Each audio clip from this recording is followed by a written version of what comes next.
Hey guys, welcome to Muscle Memory. My name is Malcolm. Now we're here with a man that can beat up probably 90% of the population of the world, Josh Barnett, the owner of Bloodsport. We have another Bloodsport coming to London, England, September 28th, Electric Ballroom, Triller TV Plus. How are you?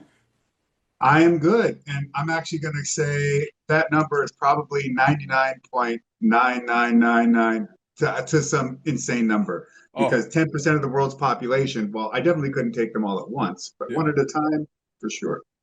Oh man, I'm glad this is on Zoom because I don't want to get beat up or hurt because I bruise easily. Can't have that.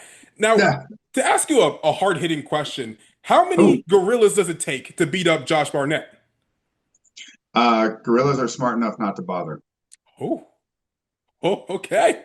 Wow. All right. Now that's the answer I was not expecting. Well, let's talk about Bloodsport instead, because I'm terrified. So obviously we have a big Bloodsport coming up in London, England. Now, for people who've never seen Bloodsport, or maybe they've seen a video online or their friends talk to them about it, you're like, all right, let me see what this is about. What is Bloodsport for people that are now just getting into it? The easiest way to describe Bloodsport is it's the hardest hitting event in all of professional wrestling, and that's a fact. But also, it is the purest, most raw form of professional wrestling in the world. That's really what it is. Amazing. Yeah, I've been to the first time I've ever went to Bloodsport was back in Vegas this year. And like seeing it in person after seeing so many events online, I'm like, wow, this is like really very entertaining and so different from watching, your WWEs or your AEWs. It has its own unique style. And I really enjoy it. Now, you've been running these shows since 2019. What's it been like the last 6 years of running Bloodsport as far as a promoter and also a competitor? Well, it's been full of all kinds of surprises. From being able to have talent from the WWE brands, as well as just doing a dream come true and running a show in Ryogoku Kokugikan, Sumo Hall in Japan. It's still hard for me to think of anything that tops that so far. But now we're into our second international event with London coming up here September 28th on a Sunday. And I think that we've continued to push the product, solidify who we are, and develop in a way that it just proves that you can't get what we offer anywhere else. Yes, sir. And I'm seeing like some matches are being announced so far for people who like are just again getting into Bloodsport. This is the first time going out in London or checking out for the first time. If you could pick 2 to 3 matches from Bloodsport's illustrious history for people to go watch after this interview on Triller TV, which would those be? Well, I would say me versus John Moxley at Josh Barnett's Bloodsport Bushido. Yeah. Um, Shayna Baszler versus Masha Slamovich from Josh Barnett's Bloodsport 10. And well, I mean, we've had a ton of killer matches. Yeah. Um, Speedball Mike Bailey versus Akira. That's also not a bad one to look at as well. Ooh, yeah. Very I like. short, to the point. Yes, sir. No, I like that. I like that. Is there a particular like maybe WWE star that hasn't been on Bloodsport before that you'd be interested in bringing in? Oh yeah, that's a longer list than you think, to be honest. And maybe in time we'll see some of those people. But it's a big company, and they've got a talent from a really broad spectrum. But there's quite a few people with combat sports backgrounds and amateur wrestling backgrounds within the WWE that I think could be a fantastic pair up for matchups in Bloodsport. Is it possible to get one name? Is it Omos? It's not any one particular name, but no, I don't. We'll see. Either they'll come to me or we'll find out. But most of the time, a lot of the folks that come from WWE or any of these organizations, a lot of times Yeah. they're coming to me directly, and then I have them work with me to go to the offices to make it happen. That's really because look, if you're in New Japan or AEW or WWE, you're making way more money than we pay and that we could pay you. So the only way to really ensure that these kind of athletes would want to be a part of what we do is because we make something so special and unique that they are driven to want to be a part of it. Absolutely. Now, I have to ask because this movie is coming out soon. As an MMA focused movie coming out, and such a big star being it with being The Rock and Smashing Machine. As someone who's obviously has done the sport for so many years, youngest heavyweight champion, what's your thoughts on seeing The Rock actually perform in like your world, your sport?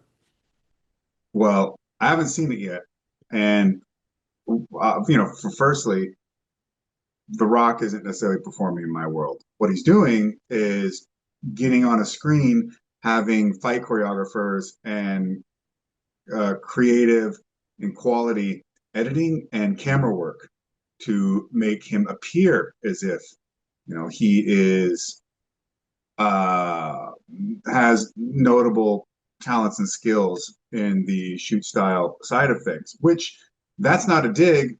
That's what it's supposed to be. It's a film. It's supposed to be that way. Yeah. I don't expect The Rock to be able to fight in this regard, but part of me would like it, or would like to think that perhaps it was more motivating for someone like The Rock than not. Who knows? Absolutely. There was a article that came out recently by Post Wrestling. I'm not sure if you've seen it yet, but it said that GCW and Brett Lauderdale was approached by Saudi Arabia about having the collective at WrestleMania 43. Paraphrasing, obviously, with it being 2027, it's obviously kind of unrealistic to have those plans set in stone right now. But if there is any truth to that, and that is a possibility, would you be interested in having Bloodsport also be a part of that in Saudi Arabia? Look, I know that is there's a controversial environment around Saudi Arabia and pro wrestling and the companies going back and forth from there.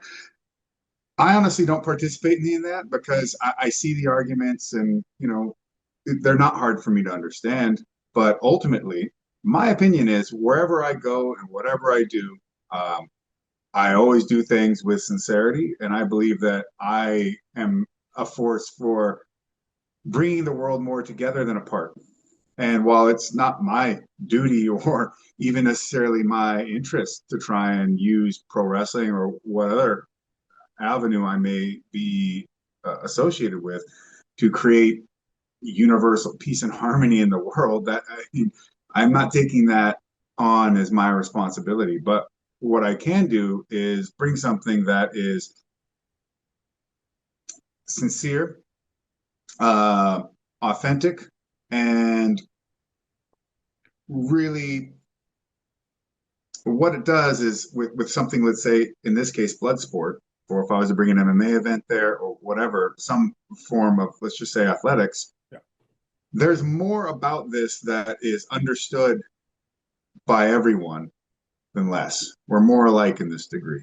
And my hope would be that by coming down there, let's say in this case with Bloodsport, we could do something to motivate or bring an approach that they wouldn't otherwise have access to. And maybe from there, in time, we might see things change in a manner that is more suitable to those that are against the way they do things down there. But I also try to sit back and not be. Uh, I don't filter history through the lens of modernity, and I don't filter necessarily every other place in the world through mine. And I realize that everywhere is going to be different in sometimes small degrees and sometimes great degrees. My job is not to go out there and tell the world how to exist. My job is to be an upright, standing person who lives by his ethics and does for those he says what he'll do. Thank you. No, I appreciate your answer. As someone who's also just starting to get into the UFC as like a new MMA fan, I guess, could you talk to me through about like what it meant to you to become the heavyweight champion of the world? Uh, well, it was a lifelong dream realized, but I say lifelong. It was a dream that started at like 15 years old, and then in well 14 years from there, it became true. But it was a thing that it seems it takes on grossly different perspective the more you're climbing that hill towards that endpoint. And at 15, it's just something you say. At 18, it has a bit more reality to it, but it still really kind of lives in the realm of something you say. At 19, my goal wasn't to win the UFC. My goal was now at 24 years old to be in the UFC. That was I figured, okay, from here until 24 years old, I will work as hard as I can to develop the capability to actually just be in the UFC and be competing there. To which one of my old training partners said, in by the time you're 24, you'll be winning the UFC. And then as it would come to pass, yeah, that was true. But then again, keep going along with that initial um, process that I was talking about. Yeah. Look, when I'm at AMC Pancration and I'm a full-time professional fighter at 22, 23 years old, uh, now it's like, yeah, I can see it, I can smell it, I can taste it. If I could only just get my hands on it. And then by the time, by I'm 24 and I'm fighting in that main event, it's that belt it's just a matter of formality that I get my hands on it. Well, congratulations to that. I mean, that's such like a huge accomplishment that no one can take from you. I mean, you win the heavyweight title, youngest ever champion. Like someone who's like really just starting to learn more about that sport and that world itself. To me, I just think it's like the coolest feat in the world to have. So like, it really means like you're the like strongest and toughest dude that's walking the face of the earth. It's so cool, honestly.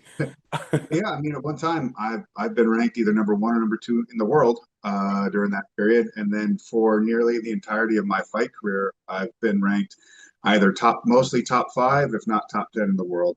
For the most of the time I was ever out there. As like a new fight fan and like walking into this year, the biggest story's always been about Tom Aspinall and Jon Jones, and like seeing him retire. Then I assume coming out of retirement as well. Do you have a take as someone who's like worked for the UFC, has been the heavyweight champion, of seeing Jon Jones coming into the sport and then leaving the sport, and then also I guess re-entering it as well because that UFC White House event? Is it fair as like a new fan to say like, oh, this guy just simply didn't want to fight Tom Aspinall, or is there something a little deeper behind that? Well, I mean, there could be something deeper, but I doubt it. It reads entirely as trying to flex leverage over the promoter and get as much of what they deem needed out of it as possible. Um, which I'm not necessarily going to give him a wag of the finger about because to some degree, I mean, to a great degree, we have a lot of ways at which we as fighters could be making a ton more money that actually isn't involved with taking money from the UFC directly, but in fact sharing proceeds of what we draw. And that to me is a win-win if allowed, because you're not having to grab money out of your own savings, your own, capital for running your industry and your business. This is just money out of profit due to investing and having faith in particular athletes to do just that. Sell tons of tickets, get lots of people there, make them happy and joyful or excited or anxious enough to drink and eat and buy merch and be at home with their friends, ordering the pay-per-views and everything that comes with that. That honestly, that this is a bit of supply and demand. If fighter A is in high demand, and there's only one of them, you can only get it from them, whatever you want out of it. And they go out there and they compete. And with that, all that supply shows up to watch them, then cut them a bit of that money. Now, with Jon Jones, what it seemed like he was trying to accomplish, I'm sure in his head, he doesn't even feel like he needs to beat Aspinall, that he doesn't have to actually go out there and fight to prove his point as far as where he lies in the canon of mixed martial arts fighters. But, you know, if you're giving us the impression that you're an active fighter looking for matchups and wanting to get into the ring, then of course, on the fan side, our desire is to want to see that come to fruition. And any weird, strange, or uh, any sort of hiccups or start stops really puts us in a bad mood. But that's pretty typical. One of the greatest ways to be a heel is to constantly deny the fans to actually have a match at all. And this, in a way, is maybe intentionally, maybe unintentionally, it's creating that same response of the heel. They Yeah. finally get the match. They finally get the moment where the hero is going to take him out, and the heel just keeps stopping the match, leaving the ring, Yeah. creating a DQ on purpose, getting counted out, and just denying the match to ever see fruition. Wow, I like the tie into pro wrestling. I really appreciate that understanding. I have one final question for you. This is a question I typically have asked, pro wrestlers, people in WWE and AEW, but I've never asked a former UFC heavyweight champion this. Josh Barnett, what is your Waffle House order? Fuck. Okay. I'd have to even remember what the Waffle House menu is. Oh man, it's been that long. Well, yeah, and it's not deep. Um, I believe it was some sort of scramble, Okay, if I remember right. with the hash browns in it and the egg. Yeah, yeah, something like that, and gravy. Yeah. Have you ever seen a fight at Waffle House? I've only been there during the daytime. Oh Actually, man, no, you I have went been there at once. night once, but nobody was looking to scrap. That's fair. They probably saw you come in. They're like, not the right time. Not the right time. Josh, thank you so much for your time. I greatly appreciate it. Where can I find you and Bloodsport on social media if they're not already following you? Josh L. Barnett, because Josh Barnett was already taken when I got on Twitter. So Josh L. Barnett at Twitter, X, I guess, and Instagram. And then there's the Josh Barnett official, which is my Facebook page. And yeah, that should be the places to come and check me out. And you'll definitely be able to see all the information in regards to announcements, match times, or I should say, bell time, address, everything pertinent to Josh Barnett's Bloodsport in London, Sunday the 28th at the Electric Ballroom in Camden Town. There it is. Thank you so much for your time. And guys, make sure you watch Bloodsport in London, September 28th, Electric Ballroom, Triller TV Plus if you're not going to be there in person. Guys, my name's Malcolm. This is Muscle Memory, and we're out. We going up like 1,000. I'm a flex just like a muscle man Malcolm. We going up like 1,000. I'm a flex just like a muscle man Malcolm. When it just like 1, 2, 3. If you like the channel, this will squeeze. If you like the channel, this will squeeze. If you like the channel, this will squeeze.